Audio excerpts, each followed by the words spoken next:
let's dive straight into today's explainer and look at a situation that literally plays out in classrooms everywhere.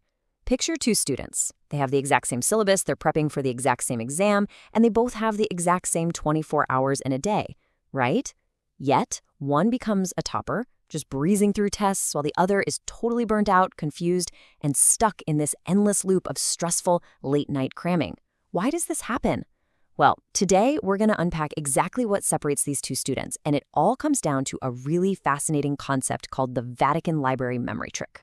Look, if you have ever felt utterly exhausted from reading the exact same page over and over again, only to feel like your brain is a leaky bucket where everything you just poured in leaks right back out, I really need you to hear this. You are not the problem. It's so easy to blame yourself, to think you just don't have the memory capacity or the natural talent. But that leaky bucket feeling, it's actually a symptom of the method, not your mind. Struggling with your grades or your retention is not a failure of your intelligence. Actually, scratch that. It has nothing to do with being smart. You don't have an IQ problem. What you have is a strategy problem. The traditional study systems we've all been taught are absolutely failing us, mainly because they're designed for short-term recognition, not long-term mastery. To put that into perspective, just think about the sheer amount of time most students spend on passive habits, things like highlighting textbook lines or just mindlessly rereading notes. It's about 80% of their study time. But those passive methods yield only a measly 10% retention rate. That means if you reread a chapter today, a staggering 90% of it is just gone by next week. Poof, vanished. This happens because of a pesky little thing called the forgetting curve. You're basically putting in maximum effort for minimum reward. So to beat this exhausting cycle, we have to completely flip the script. We've got to stop treating our brains like a slow, screeching 1990s dial-up modem where information struggles to load and disconnects randomly. Instead, we need to upgrade your mind into a permanent, highly organized storage vault. Think about it like organizing your information into a sacred, perfectly kept library rather than just tossing it all into a messy mental junk drawer. The absolute game changer here is a concept known as spatial indexing, or locus anchoring. Now, this isn't some trendy new fad. It's actually an advanced modern rebranding of the Method of Loci, which was the go-to technique for ancient scholars. By attaching complex biological or historical facts to familiar physical spaces or really vivid images, you create a permanent mental map.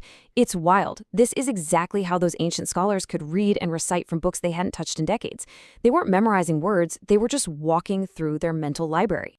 So here is the exact blueprint to make this work. We're breaking down the Vatican Library system into 5 actionable steps: the empty cup ritual, creating visual anchors, the 5-by writing rule, samurai active recall, and the sensei teach-back. All right, let's jump into step 1, the empty cup ritual. This ritual comes straight from Zen philosophy. You know the saying, right? You simply cannot pour tea into a cup that's already full.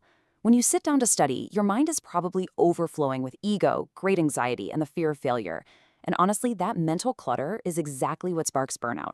So before you even open your textbook, you gotta empty your cup. Close your eyes, take a breath, and set a single, hyper-specific focus statement. For example, instead of vaguely saying, I need to study biology, you say, I will master the logic of the human digestive system. This focus acts like a laser filter, signaling your brain to block out the noise and commit to actually finishing the task. Once your cup is empty and you're focused, we move to step 2, creating visual anchors. Okay, you have to stop trying to memorize abstract words. Our brains are fundamentally terrible at grasping abstract concepts, but they remember faces, places, and crazy images almost instantly.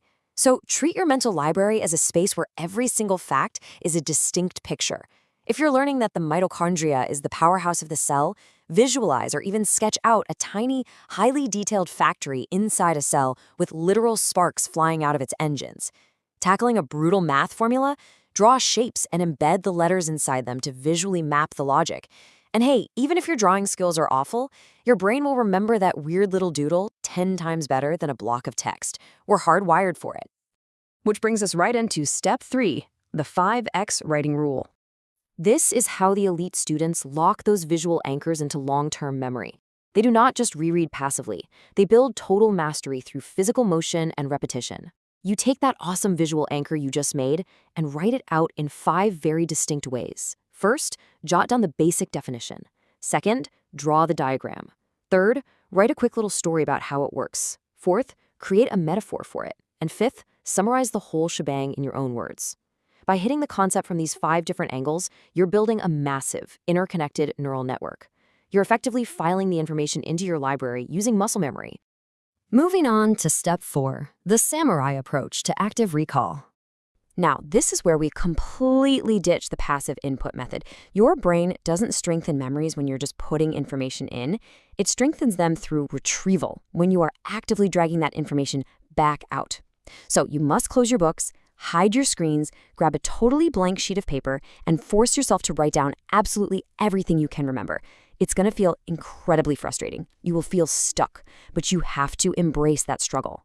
That friction is exactly like a samurai sword being sharpened through repeated, forceful strikes against a whetstone.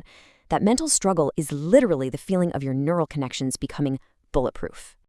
And finally, the ultimate test of your new mental vault. Step 5, the sensei teach back. This is how you prove to yourself that the knowledge is permanently locked in. At the very end of your study session, you must be able to explain the core concept you just learned in exactly 10 seconds, as if you're a teacher explaining it to a 10-year-old. Just 10 seconds. If you can't explain it that simply and that fast, you don't truly understand it yet.